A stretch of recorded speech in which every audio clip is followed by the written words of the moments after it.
My name's Darren Cook. I'm a film director, TV editor, and a photographer. And I'm currently working as head of production for Applejack Creative Services in Bristol. Basically, work my way through every rank on a film set, all the way up to studio manager, and then started assistant director, associate producer, assistant director, and then got my way up to actually directing my first project. It took me about 10 years. My work varies from film to TV to commercial work, corporate work, music videos, live events, corporate events. There's like different things that we can do. And as a freelancer, I can work either on my own, or I can work with a group of people, or I can hire people to come in and work with me. As a director or somebody who owns their own production company, you work with regular people. One who I work with all the time is my DOP, my director of photography. There's sound people who I use a lot. I edit my own stuff, but sometimes you get employed by producers and other production companies to go and do work for you. So you have a list of people who you will go to first.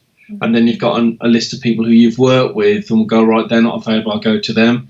And then you'll have people who I need to go and source people I've never worked with beforehand. But there's a trust thing on film sets and productions.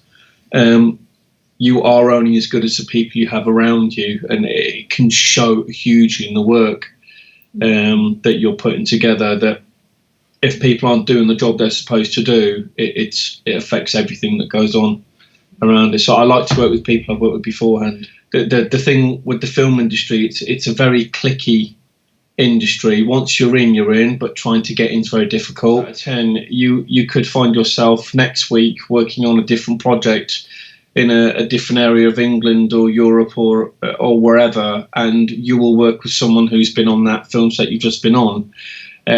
That makes it easier. I mean, at the moment, the work I'm doing now, I'm away a lot, but I'm working with people who I've been working with for the past year, and who I know are striving to produce the same kind of work that I want to produce.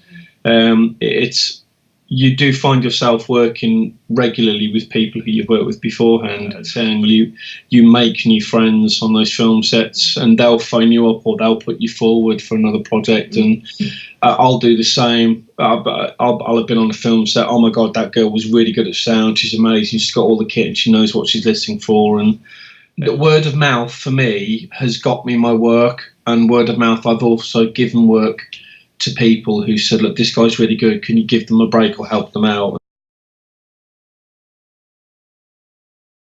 The biggest person on any production is a producer, believe it or not. The producer's one who's producing this, but they're very rarely around. A producer will hire a good director. The director will then bring in his first assistant director, and the first assistant director is actually the person who runs the whole thing for you. They deal with all the heads of departments, the sub-managers, the production managers. They make sure they're there first thing in the morning, they're there last thing at night. They do all the reports, they type up the call sheets. They make sure that the director's buffered enough that they can just concentrate on what they want to see on screen. Again, it's all down to the team that you have around me. If you haven't got the right people in place, it will become quite messy. Best part's travelling, but at the same time it's the worst part, just because I'm away from home. Meeting new people, stretching yourself mentally and visually and creatively to do something different. It's nice to think that you're not repeating yourself on everything that you do. I love the whole laugh and even the humour that you have on set. Like, we will do anywhere between 10 hours and 14 hours a day. Night shoots I really enjoy. I love being out at night and you're wrapped up, but you're doing stuff that you're going to see come to life on the screen. So recently I've stepped away from a project because it was, the goalposts have moved massively, and one of the guys who was learning how to do it, he was studying how to do it,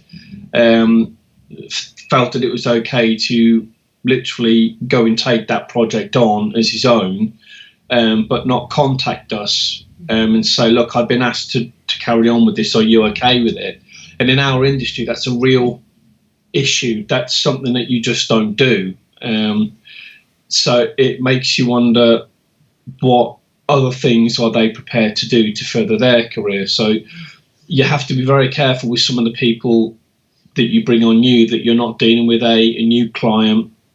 I think it's trusting and believing in your client or your project, and sadly the film industry is rife with people who wing it and are able to tell a good story to make people believe that they're the right person for the job, and when it comes down to it, they're not, and then you end up picking up the pieces at maybe an eighth of the actual cost because they've wasted so much money on it. So yeah, trust, I'd say, is a huge part in this industry. You know, some people have got the gift of the gab, they can make you believe anything you want, but sometimes when the damage is done, you're in that situation where you've got to try and repair that with your client. The end of the day, if you've employed them, you're responsible for them, and I think that's why when you get your crew and your team together, you work with them as much as you can.